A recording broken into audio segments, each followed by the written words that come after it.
Okay. Good evening and welcome to tonight's show. Tonight, Matt Wininger and I are going to be talking about college events, college, working them, playing for them, performing for them, dealing with young adults. That's what we're going to be dealing with tonight. So there's going to be a lot of stuff we're going to be covering here in the next 30 to 35 minutes. So gang, stick around and we'll be right back with tonight's show. Good evening and welcome to tonight's show from DJNTV, Disc Jockey News TV. Tonight's show is brought to you by Electra Voice, DJ Event Planner, DJ Trivia, Odyssey Innovative Designs and Cases, NLFX Professional, Promo Only, and the DJNTV Insiders.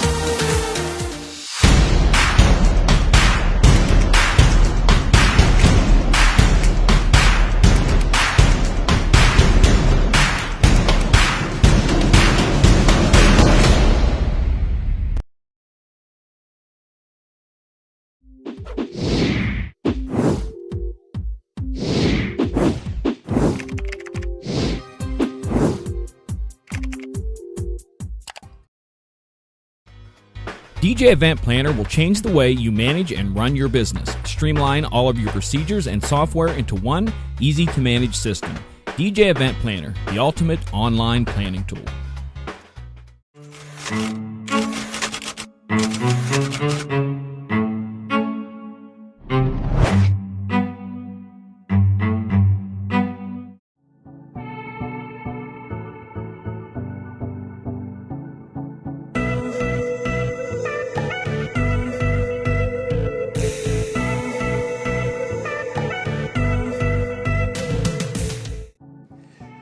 All right, we are back with tonight's show talking about, well, a variety of different things. This show is going to be called Two Old Guys Talking About Millennials. No? Yes? Matt, do you think so? We can work with that.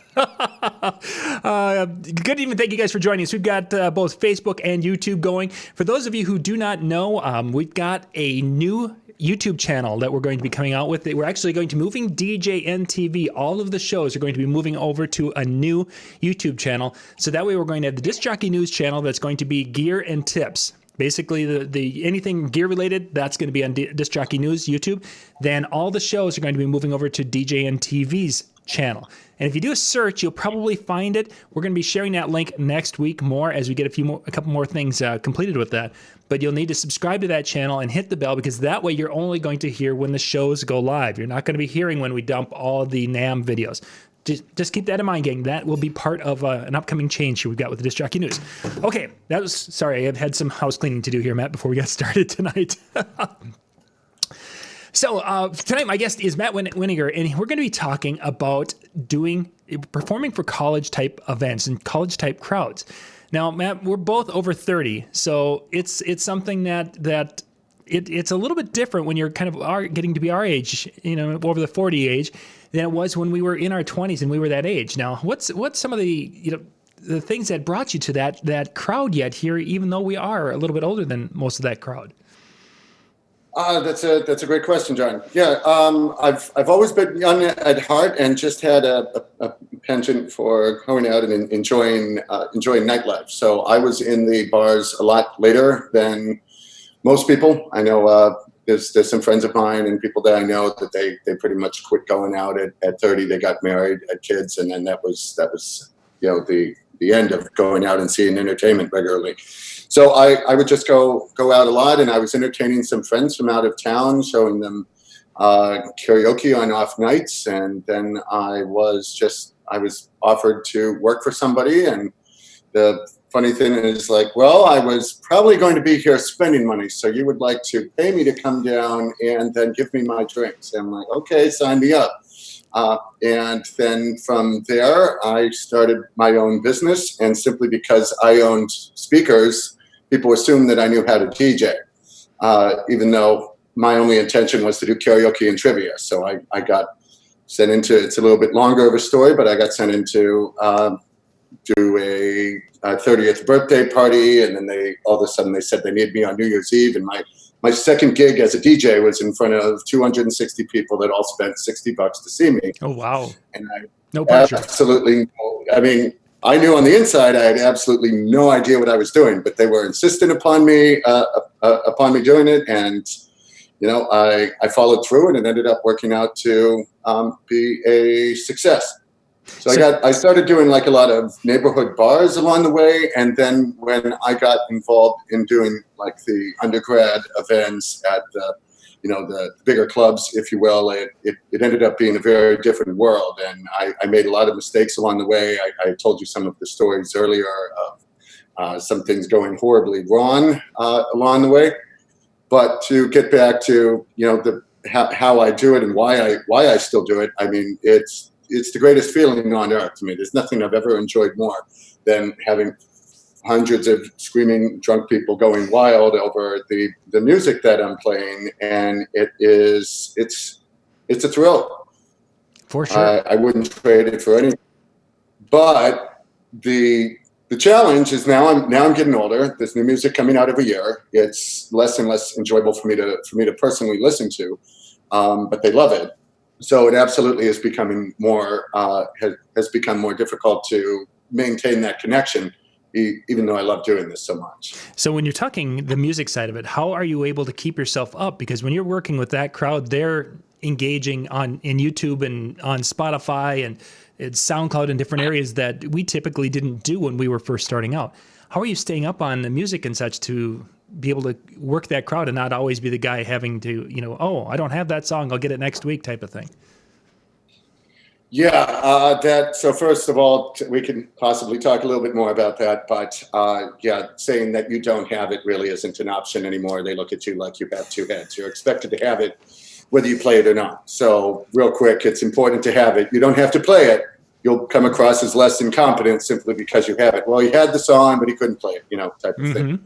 But how I'm staying on top of it, I go to the same exact places that they find their music. If you want to, when in Rome, it was the Romans do. So this is basically the YouTube and Spotify generation, and that just dawned on me kind of early on. And I realized that the songs that they were going the wildest over in clubs, there was a direct correlation between that and the view counts and play counts on YouTube and Spotify. I don't really use the others like Tidal and Deezer and Apple Music, but at the end of the day, it's all the same. You look at whatever has the highest number of play counts, and then beyond that, a lot of it was just trial and error and just following my gut. You kind of get an idea about the type of beats that they enjoy. And quite honestly, early on, when I didn't have as many gigs as I wanted to, I just went out to the clubs and I watched I went out alone. I just sat in the corner. I had a couple drinks and I was just sound hounding and Shazamming songs all night. Sure. Every time I saw the crowd go wild, I hit Shazam, and if it didn't know what it was, which does happen sometimes, I would try to listen to the lyrics, and then I'd Google it, and I'd look it up, and then I'd go on Spotify, and it was just some random song I'd never heard of. I had no idea who that artist was. I had no idea what the name of the song was. And then I look at it, and it says 400 million plays, and I'm like, okay, well, clearly I've been living in the cave. So I see that, and usually that's a very good indication of what's going to work and what isn't. It's not foolproof, but more often than not, if you just look at what's been played a lot, what's been viewed a lot, that's usually a song that they want to hear. So now, do you do many weddings, or do you really kind of primarily focus on more of that club/bar clientele? As time goes on, I've done more and more weddings and more private events. It started out with me just being in the clubs. Like my whole career was an accident, born out of an accident and being thrown into the flames, and then ending up loving every minute of it. But the path of least resistance is going in through the bars and the clubs, and it's very exciting for me. So I still do a lot of that. But over time, I'm doing more and more weddings, and I've been able to apply the skills that a lot of people that went straight into events and weddings never really had a chance to develop because they didn't do those environments. So I've learned how to take the pieces out of it, out of each thing, and apply them to the other. So, but I enjoy the bars. I enjoy the bars the most. But it's no secret to you or anyone watching that the events and the private events and the weddings pay a lot more. Oh, so, certainly. When I was doing always a driving force behind doing that. Oh yeah, that it is. When I was doing the bar on a regular basis, it was for a couple, the year or two, it was me doing the bar pretty much every night. And then as just a similar situation where people start seeing you and they're like, hey, can you do our wedding? And especially when you're working that age group, that 22 to about 28 was two of the nights in the bar that I was working at. And eventually you're doing a lot of their weddings, which is great. But then it's a different beast and such, because you mentioned earlier that getting that 150 screaming drunk people, you don't get that at weddings too terribly often. Yeah. I mean, it's and just simply because of the budgets alone, there aren't that many people throwing weddings that 500 people go to. Not anymore. Yeah. And it's a totally different demographic. So when you go to so one of the things that this helped me with, though, is that because I know who they are at the bar, when they're guests at a wedding, I know what they want to hear, and I have a better idea how to talk to them. Yeah. Because at a wedding, you have the early 20-somethings that are coming up, and they're requesting the same types of music that you hear in the club, and it's really good that I know what some of these things are off the top of their head. Yeah. When they request something that is just horrendously offensive and misogynistic and laden with swears, the N-word every other second, and they want to play that while grandma is sitting over, 50 feet away, and there's children around, and I'm like, I'm sorry, I'm not going to play Colt 45 right now. It's just not going to happen. But yeah, so it's a totally different world. The thing with weddings is that you still have some of that group of people in there, but you have to be a lot more of everything to everyone and try to find the things that are timeless, that they still really like, but then all the other generations do. And I think that's what a lot of wedding DJs and event DJs do. They just may not be as consciously aware of it. I just kind of figured it out a little bit. So let's kind of look at a little bit that you're not the age of the average bar goer that's going out and in the club that night. How do you relate to them and to be able to have that connection, so they're not coming up there and feeling like they're asking their dad for their allowance type of thing? Because I'm at that age. I get that now. That's excuse me. Yeah. So there's there are a number of ways to answer that. One is I think that it's how you dress matters, your swag, for lack of a better term. So if you're really, John, are you there? Yeah. Yep. Yeah, I can still hear you. I don't know if you can hear me. John, I might have lost you here. John? No, I can hear you. I can hear you. You are... John, can you hear me? I can, yes. And you can't see me either, I suppose. Unfortunately, gang, this is what happens with the internet sometimes. It's not a perfect beast all the time. Sometimes it works really well. Sometimes it doesn't. So we'll let Matt reconnect here in just a moment. Coming up next after the show, we're going to have MJ is going to be going through a little tutorial for us on some mapping of beats in Virtual DJ, and that'll be coming up right after our show tonight at 9:00 Eastern. Matt, you back? Okay, did that work? Yeah, I hear you. Do you hear me? Okay.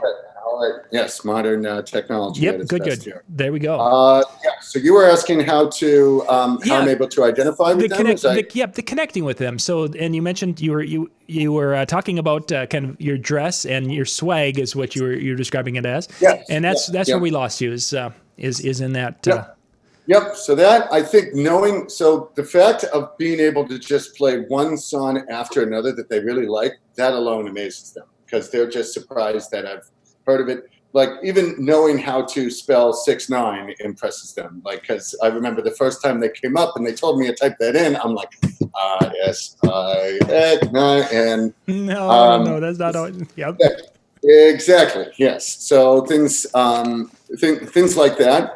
But also, like, knowing the lyrics to the song and enjoying them. And if you listen to any genre, no matter what it is, no matter how much you may or may not always like it, there's always just some gems in there. So you learn the words to a few things, and you just start singing along, and then you make eye contact with them, and you sing these songs, and then and then you don't seem quite as old anymore. Sure. But you gotta try to act the part a little bit. But at the end of the day, I'm not there to get their phone number and take them out on a date. I'm there to have them, have a good time, introduce one another, and maybe they have an older sister for me. There you go. So Matt, now if you were going to look at the music side, speaking and connecting you with that crowd, compared to like the image that you're kind of creating with your dress and your personality, which one do you think speaks louder to this to that bar generation? Meaning that the music. Yeah. I mean, go out dressed like an old man, but play every song right. I mean, all is forgiven. It's a matter, perception is reality to people, and we are in a very superficial and judgmental world. People size you up and form an opinion on you before you even open your mouth. And they have a chance to look at me while I'm setting up and being like, and I do 18 plus events. They're young enough to be my own children. Yeah. So when I'm setting up, they're looking up there and being like, "Oh my God, this is going to be awful," and they don't even want to start a tab. And then I get the party going, and they're like, "Oh wow." But I say that the music is absolutely the most important of those two things. It's just like anything else. Every little thing helps, because this has been. I'm not going to say this came very easily to me. I had to put a lot of time into it, and I had to listen to a lot of music that I honestly didn't even like and follow the charts and whatever to learn to appreciate these things. But every little thing that you do collectively helps. So even if you play a little bit less of the right music, but your swag and your persona and your stage presence is better, it helps make up for those things. Mm-hmm. I get that. Yeah, that definitely makes sense. And I bet the most important, as you say, was the music side of it. I definitely agree with that. Let's kind of talk a little bit about programming for the night. When you're going into the bar, how often do you go in? For kind of give us an idea of how often are you doing? Once a week, twice a week, a couple of times a month? Usually a couple times a week. At my busiest, I do as many as like 5 events in a week, and at my slowest, I do occasionally have the week off, but I'm pretty much doing at least one or two a week, and some bigger than others. Some huge bars with 500 people, and some neighborhood pubs that's more of a restaurant type of thing. So you're having situations where the same people are seeing you then maybe multiple times a month. Yes, I do. Perfect. And that's another big thing as well, is keeping it fresh. That's what I wanted you to go into a little bit. How do you keep your fresh when you're picking songs and pulling things for your performance for the night? Yeah. So personally, my claim to fame is having depth and diversity. So being able to work within a lot of different genres, and basically the old thing of saying a jack of all trades but master of none. That's really the philosophy that I try to keep. But if it's possible for you or whatever DJ to be very, very, very adept at a certain genre and just be extremely good at it, as long as you're able to dabble in the other areas, that can be able to help you as well. But it's important to have a lot of tools in your chest, and have just a great deal of different directions that you can take it. And that is one of my claims to fame, is learning the newest of music, and then also being able to apply all of everything that I've heard throughout my life and find out what are those songs that to this day they still like. Sure. The Beatles were making music before we were born, but we became familiar with them. Whitney Houston was making music 10, 20 years before these kids today were even born, and we remember it. We were very much alive for it. Yeah. So I've had to just find out those songs, and a lot of those songs I found out from just being at other clubs and just watching other DJs, and you'll figure out pretty quick who knows what they're doing and who doesn't. and I take little bits and pieces of everything that I see and make it my own. And then a lot of trial and error. You can make mistakes over the course of the night as long as you pull yourself out of it pretty quick. And that's where the snips and the shortcuts come in. You know, the ones where they have a chorus, a verse, chorus, intro in and out. Yeah. They're anywhere between a minute and 20 seconds and a minute and 50 seconds long. And if I'm not sure of a song and I'm playing it for the first time, I will usually do something like that. And then that way, even if it wasn't a smash hit, all I did was I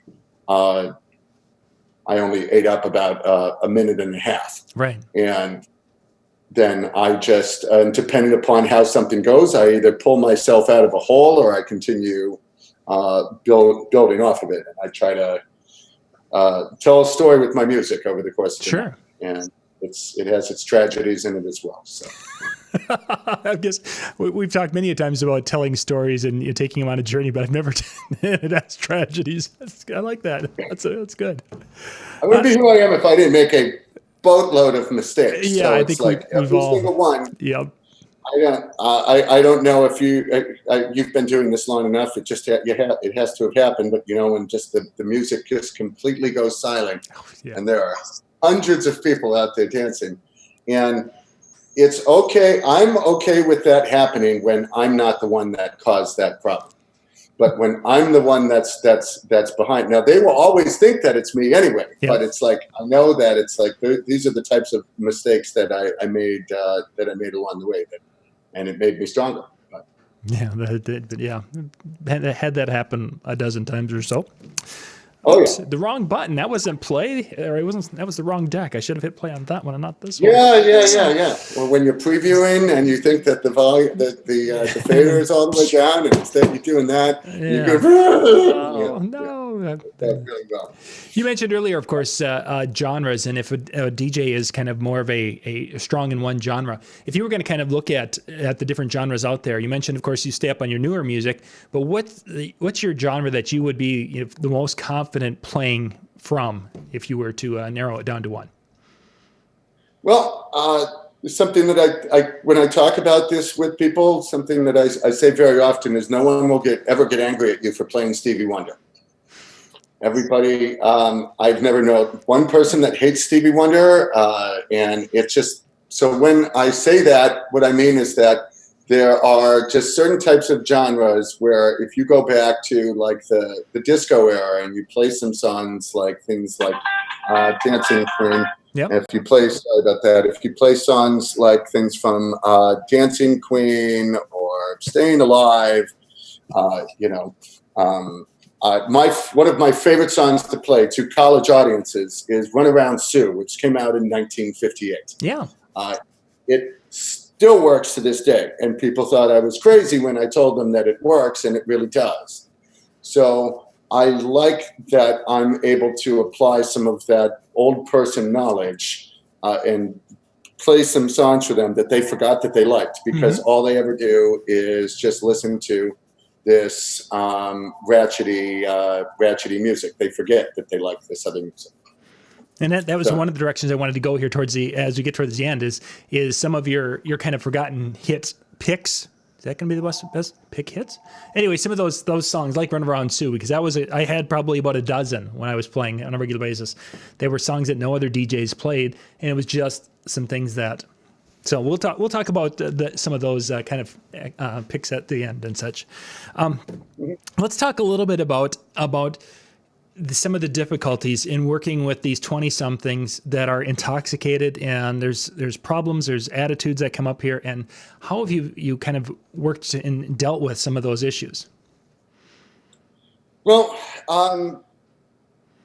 I think that one thing that I've noticed, and you were talking about being able to connect with them and whatever, they have some things about their personalities that are somewhat of an epidemic in a way, where it's like I swear they're not used to being told no, and just always got their way. And I spent a lot of time at DJing for UNC students out in Chapel Hill, which is a college town. Like 50% of the people that live in this town are college students. Okay. And it is a lot of them are very well-to-do. So when they were first talking to me this way, I mean, I thought it was just entitledness and being wealthy or whatever. And then I discovered, I mean, it's pretty much the entire generation. And they come up and just think that the answer to everything is yes. So I'll tell you a story from 2 weeks ago. Mm-hmm. This kid comes up to me and he's holding a little USB device in his hand. I actually don't even know what it is. I thought it was maybe a jump drive or something. But sure. He said, "Hi, I need you to plug this into your laptop." Ooh. And I said, "I'm sorry." He says, I need you to plug this into your laptop. I said, "I don't just go plugging random things into my laptop." He says, "But there's a free USB port right there." So just to walk you through like what's going on in my mind is I'm just like so baffled by the fact there's a question at all, and the fact that he sees a free USB port on my laptop, therefore assumes that I am there to serve him and offer him this available USB port. So the thing is that I'm going to be asked those things. I get asked to charge their cell phones all the time, hold on to my code, all of those types of things. So really the biggest challenge is learning how to is learning how to say no, but really the best way is coming up with a way to say yes that works within your own limits.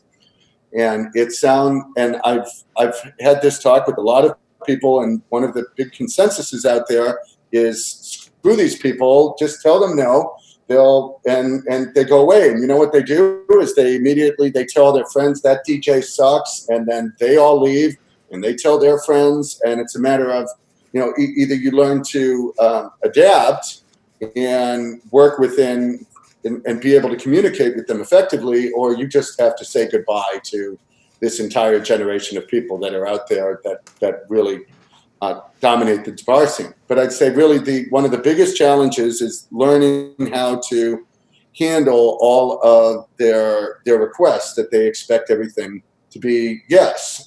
They'll come up and make a request. The most annoying thing anybody can possibly say to me as a DJ is, "Hi, can you play this next?" Yep. Those exact words. They come up, they have a song in mind, and here I am trying to do my job of, it's pretty fair to say that I already know what I'm going to play next at this point that they're talking to me. So they think that I'm just waiting for them to come up and talk to them and play next. So I have to work through this situation of them playing, and I can't even count the number of times that they come up and say, "Can you play this?" And then I just go with my finger and I just point at the deck that's about to go, and it's the song that they requested from. Mm-hmm. So I usually know what they want to hear. I don't understand why they even think they need to request but during the holidays they request "All I Want for Christmas Is You" by Mariah Carey. It's the #1 song to play during the holidays. You don't even need to request it. I will play it. But they come up and ask that. And then the funny thing, though, is then after this person has expected me to cue up their song and play it next, and they walk away, somebody else was waiting in line to talk to me because I was busy talking to them. And then they come up and say, "Hi, can you play this next?" So it's now not even possible for me to meet the unreasonable demands of this generation when they're now competing against one another. Because let's imagine it really did work this way. Which song am I supposed to play next? I now have 2 songs that I am supposed to play next, in addition to what I was actually going to. So the communication was really a big thing. But I've found that the better the music that you're playing, the more they'll leave you alone. And they'll still come up and they'll still make requests. But if what I'm doing is just absolutely knocking it out of the park all night, they don't have a point. If they say, they'll come up and they'll say, "Oh my God, this song sucks," and they'll there are times they've come up and a girl comes up and she's just got this really angry look on her face, and she just stomps her foot and she goes, "Next song." And I am just dumbfounded by it. When that happened, I didn't know what to I didn't know what to do. But I had I learned that if I just keep the dance floor going, then it. Uh-oh. I think we just froze up again. How long did you lose me for that time? As long as you're keeping the dance floor going. Well, there you go. So as long as I was keeping the dance floor going, I was able to, in general, be able to. They don't have as much of a point when they come up and like complain that the music sucks. It's more of a matter of it's just something that they don't personally particularly like. So let's talk about some of those situations that we have in bars, and you've already mentioned a couple. With the play it next. We have those situations where people come up, and I'm sure you've had a lot of them. Give us a couple of those scenarios. How will you handle because you mentioned your goal is to do it, yes, within your boundaries or what have you, however you said that, because you don't want to be saying no because they'll turn on you. We have the things, hey, play this because I got this girl here who loves the song and I'll be the king of her world, whatever. Share a couple of those stories where you've had some situations and how you handled it. Yeah. So something that happens very, very, very frequently is they ask me to play a song that I already played, and very often that I played like 10 minutes ago, type of thing. Yeah. And so really the biggest club hit now that most of us know by now is Mo Bamba. It's still going strong. I think Sicko Mode is going to have a resurgence after the Super Bowl. But they will request to hear these types of, one of these songs, and I had just played it a few minutes earlier. And so then they don't understand the whole concept of, well, I just played it, so I can't play it again. Right. So they began now coming up with these reasons that I should play it anyway. Well, we just got here. We didn't see it.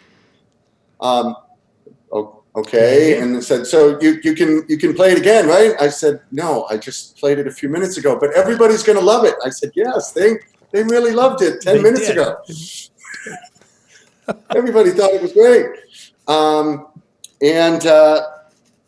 So I have to, really the main thing is just being able to, that I've found is working overall is killing them with kindness, making them feel validated that I'm actually listening to them.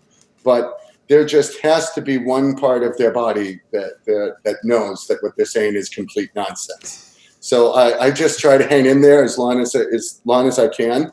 And I tell them that, all right, well, you hang out a while, I might be able to do it again, but I just played it 10 minutes ago, and I really can't do that. And so the way to try to work with them is to still give them something that they want. It just wasn't necessarily what they came up and asked. Mm-hmm. So the better solution there is to find another song that they would like to hear equally as much that I haven't played yet. And then and if you do it right, you can make it sound like it was their idea, even though it was yours. And then that's really the way to win. But I think that some of this behavior is amplified by copious amounts of alcohol. Older people can behave exactly the same way when they're drunk. It's just a little bit more. I think it's just a little more hardwired into them. Where us, we need to drink this person out of us.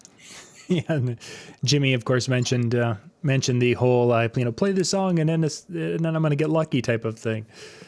I cannot see the comments. Is there a way for me to do that? If you're on YouTube, you can the YouTube link that we had earlier.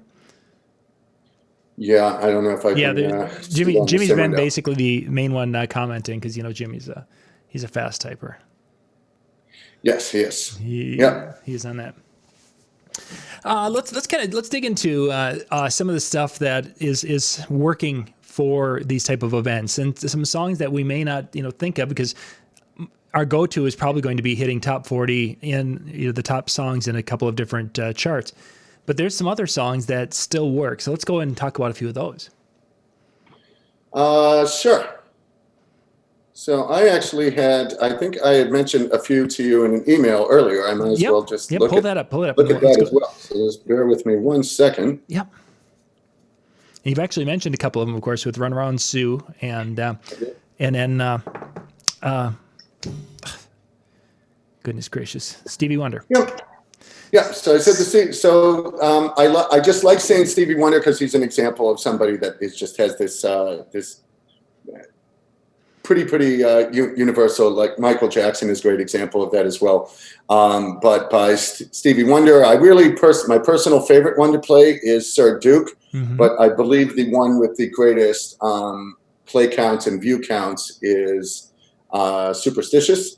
Signed, Sealed, Delivered works. I mentioned Runaround Sue, Dancing Queen, the slower ballads of the past like Piano Man, Bohemian Rhapsody, Staying Alive. Oh, What a Night, December 63 works really well. September works in front of everyone. And then if you go into the 80s, there's a lot of these are wedding songs, but they work really well. Yeah. I Want to Dance with Somebody works fine. It's Tricky kills.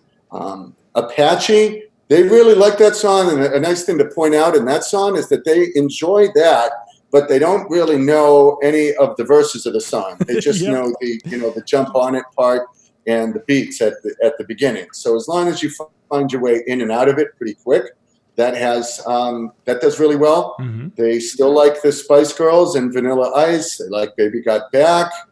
And then the like rock pop songs of the 90s, like Love Shack and Semi-Charmed Life, My Own Worst Enemy. Those things work really well. And the boy band, girl band stuff of the past, things like One Direction is on the rise now. Jonas Brothers is working well.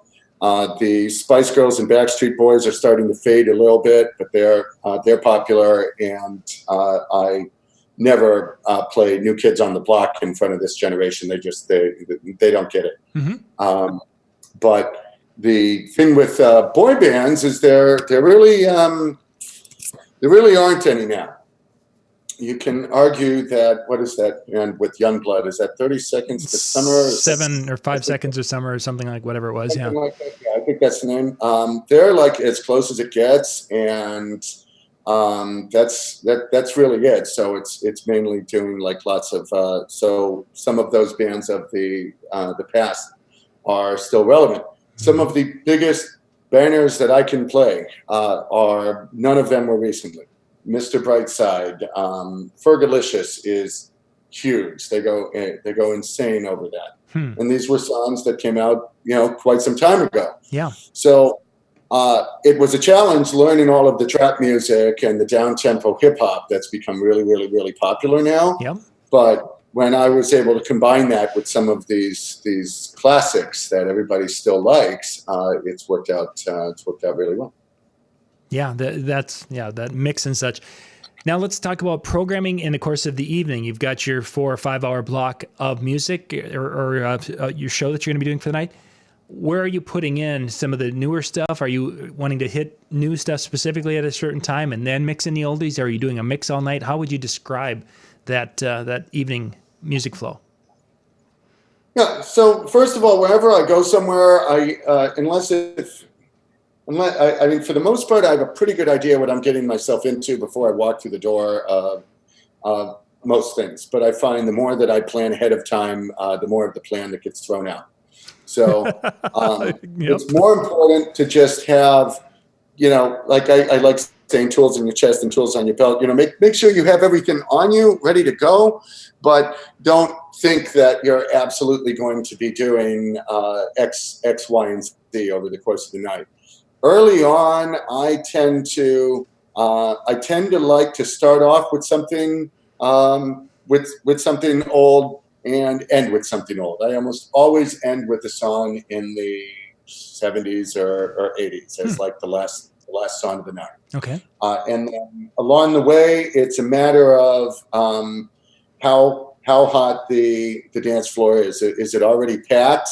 I'm not really one of those people where I concern myself too much with rotating the dance floor. But if nobody's buying drinks, then ideally you want to try to get them to buy drinks. Mm-hmm. But what I found with this generation is the whole idea of like trying to rotate the dance floor and encouraging them to go over and buy a drink and take a break. If they don't like the music you're playing for more than 3 to 5 minutes, they start packing up their stuff and leaving. So I just try to maintain whatever energy is on the floor, and I look for whoever the the most attractive women are in the room, girls of any age. And I know that if I get them doing as much as just squirming in their seat, everybody else is going to follow. Sure. As in our line of work in the club business, girls make the world go round. So I make them happy. So as far as programming, I try to also make the guys happy along the way. But what's funny is that the girls, when it comes to music and dancing, they're very, very, very selfish. They want everything to be about them. So I've tried like playing songs for guys, and whenever I start trying to tend to them and playing songs they really enjoy, all the girls get mad and they start to back up and leave. So I like trying to play a few songs along the way that just gets the guys real energized as well, and it just fills the room with a lot of really good vibes. So, and then there are songs that are just very much geared towards girls, like girl pop, as I call it. Things like Avril Lavigne and Kelly Clarkson. Now, Ariana Grande is a really good example of that. And trying to play things that way. But I think over the course of the night, I have a lot of peaks and valleys in tempo, and I'm really forced to do that, considering that the most popular music nowadays is in the 70s BPMs.